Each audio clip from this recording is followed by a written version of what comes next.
육회, 명쾌, 오늘은 제39강서 교회란 무엇인가 라고 하는 제목을 가지고 서로 은혜를 나누기를 원합니다. 성도의 신앙생활은 교회를 떠나서는 절대 있을 수 없습니다. 교회 밖에는 절대적으로 구원이 없습니다. 다른 종파에도 구원이 있다고 하는 것은 하나님의 말씀인 성경을 전적으로 믿지 아니하는 까닭이기 때문에 그런 거지요.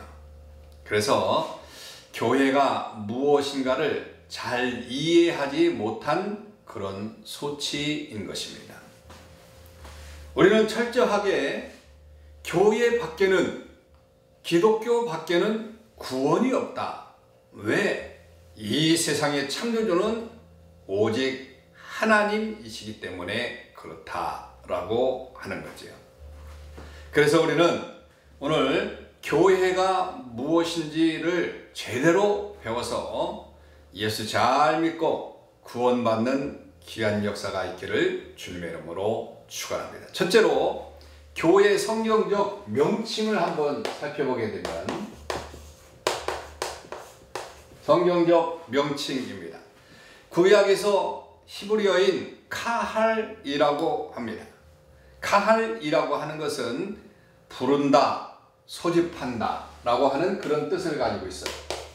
부른다, 소집한다. 교회가 무엇이냐? 세상 사람들을 부르는 거예요. 소집해서 모여있는 그런 집단을 카할, 교회라고 하는 것이죠. 신약에서 헬라어인 불러낸다라고 하는 뜻인 에클레시아라고 하는 그런 말도 똑같은 불러낸다, 에클레시아, 똑같은 그런 뜻을 가지고 있습니다.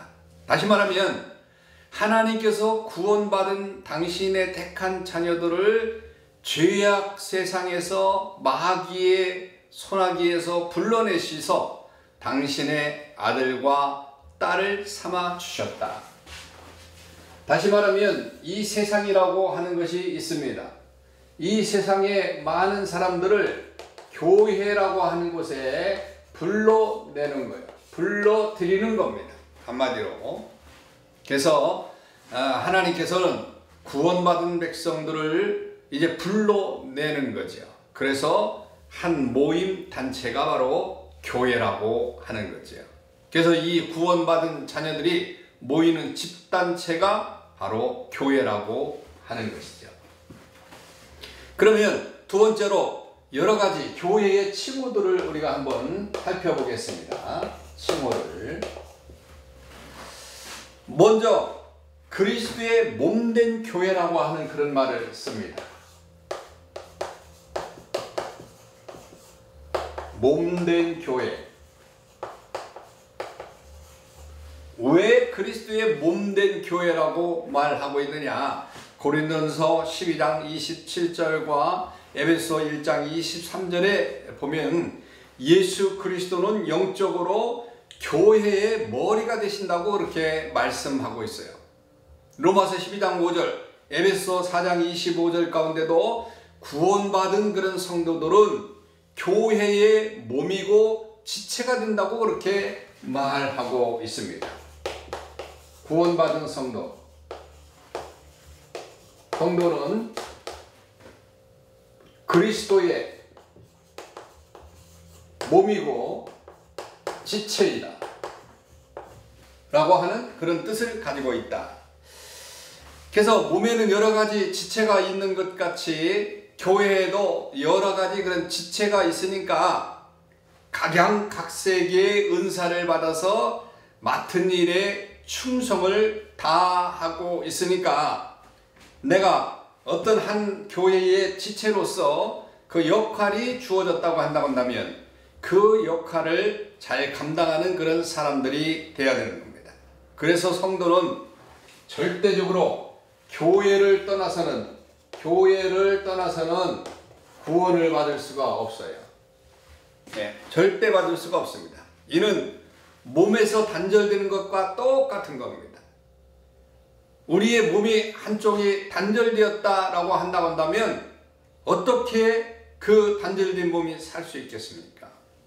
교회는 한 몸이라고 하는 그런 표현을 쓰고 있는 거죠. 그래서 그리스도의 몸된 교회다라고 하는 그런 말을 하고 있습니다. 두 번째는 그리스도의 신부되는 교회입니다.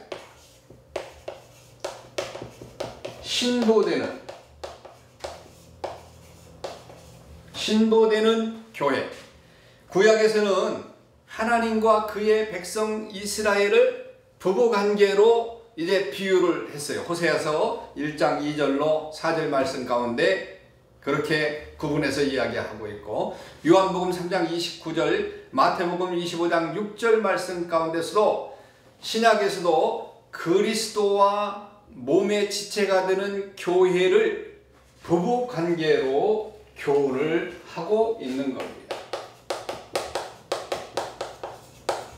떨어질 수 없는 그런 관계다라고 하는 거죠. 사도 바울도 신부되는 교회는 신랑되는 그리스도를 향해서 뭐라고 말씀했느냐? 첫째로 그리스도만을 최고로 사랑해야 된다.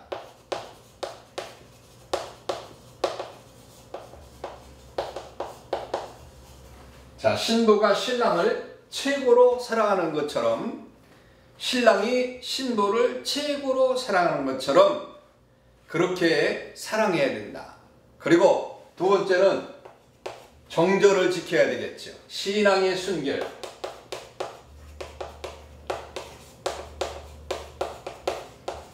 온전한 가정을 이루려면 순결을 지켜야 된다고 하는 그런 말처럼 정절을 지켜야 돼요. 그리고 세 번째는 믿음을 지켜주심을 영접해야 한다라고 그렇게 사도 바울은 이야기하고 있어요.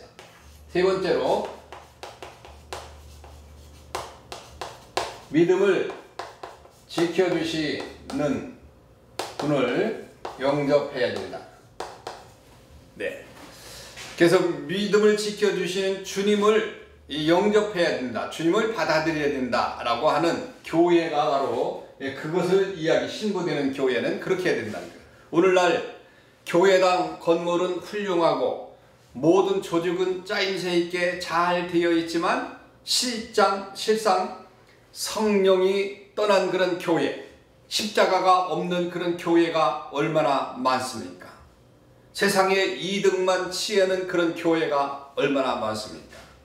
이는 교회의 본질에서 멀리 떠나버린 교회들을 지금 말하고 있는 거예요. 그래서 교회의 본질이 확실하게 있어야 된다. 자, 세 번째는 성령이 거하시는 성전되는 교회라고 말하고 있어요. 성령이 거하시는 성전, 이걸 교회라고 그렇게 표현을 하고 있습니다. 사도 바울은 그리스도 교회를 향해서 여러 가지 그런 불미한 사건들, 다시 말하면 당파 싸움, 성적 부도덕 등에 엄히 책망했어요. 교회를 이루고 있는 성도들이 성령의 충만을 받을 때는 교회는 9가지의 열매를 맺게 되는 것인데, 사랑과 희락과 화평과 오래 참음과 자비와 양성과 온유와 충성과 절제, 이런 것들을 많은 열매를 맺을 수 있어요. 그런데 성령이 거하지 않으면 이런 9가지 열매를 맺을 수가 없다라고 하는 거죠.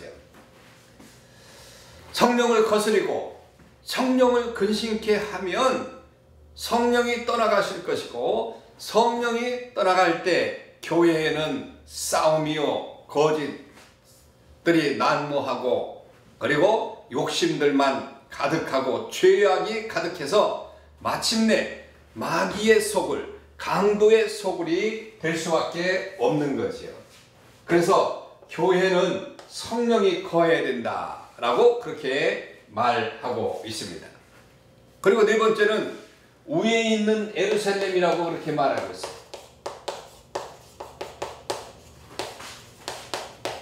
위에 있는 예루살렘이다라고 그렇게 말하고 있습니다. 교회를 새 예루살렘이라고 말하고 있는데 계시록 21장 2절에 보면 새 예루살렘, 그리고 고린도전서 3장 11절을 보게 되면 진리의 기둥과 터라고 그렇게 말씀하고 있습니다. 이는 마태복음 16장 16절의 말씀인 베드로의 신앙 고백인 진리의 터 위에 교회를 세우심을 뜻하는 것입니다. 그래서 위에 있는 예루살렘, 다시 말하면 새 예루살렘, 천국을 이야기하는 거죠. 그래서 교회는 천국의 모형입니다. 교회는 천국의 모형이에요. 우리가 이것을 잘 알아야 됩니다. 그러면 교회를 정의를 내려보도록 하겠습니다. 교회를 정의를 내려보게 되면 교회의 정의는 금방 설명한 이상과 같은 이런 것들이 제대로 이루어진 것이 교회입니다. 이제 이를 다 종합해서 교회에 대한 정의를 드리면 교회는 천상에서나 지상에서나 과거나 현재를 통해서 그리스도와 연합된 구원받은 성도와 장차 연합될 구원받을 성도들의 집단체이다. 즉 다시 말하면 교회의 정의는 현재 미래에 믿을 사람과 또 믿고 있는 사람들이, 그 집합체들이, 구원받은 그런 사람들이 연합을 이루고 있는 집합체 모두를 교회라고 그렇게 말한다라고 하는 거지요. 그러므로 교회는 땅 위에 있는 하나님의 것이고, 교회는 그리스도를 구주로 믿고 고백하는 신앙인들의 공동체인 것이고, 교회는 하나님의 사랑이 충만한 것이 교회다라고 하는 것이지요. 그렇기 때문에 교회가 얼마나 아름다운 것인지, 그래서 이 땅에 있는 동안에 교회를 섬기지 아니하면 구원받은 백성이라고 말할 수 없는 거지요. 그래서 성도의 신앙생활은 하나님 중심, 말씀 중심, 교회 중심의 신앙생활이 이루어져야 되는 것입니다. 성도 중에는 교회에 다니고 직분을 받고서 교회에 봉사한다고 하면서 교회를 떠나서 이곳저곳 방황하면서 은혜를 찾는 그런 사람들이 있다는 거죠. 이들은 다 교회관이 투철하지 못한 그런 까닭이기 때문에, 그러므로 내 교회관이 투철한 그런 사람이 되어야 되는 거죠. 내가 섬기고 있는 교회가 분명히 있어야 되는 겁니다. 왜? 하나님은 이곳으로 우리들을 집합체로 모아 놓아서 교회를 이루었기 때문에 그런 겁니다. 그래서 이곳저곳 떠돌아다니는 그런 사람들은 교회관이 제대로 정립이 되어 있지 않습니다. 교회관이 확실한 사람은 한 교회를 섬기면서 그렇게 살게 되는 거지요. 그래서 간단하게 교회란 무엇인가에 대해서 말씀을 드렸는데, 앞으로 조금 더 디테일하게 그렇게 여러분들에게 다 또 성경 공부를 하게 될 줄로 믿습니다. 그래서 오늘 간단하게 교회란 무엇인가에 대해서 말씀을 드렸습니다. 샬롬, 다음에 뵙도록 하겠습니다.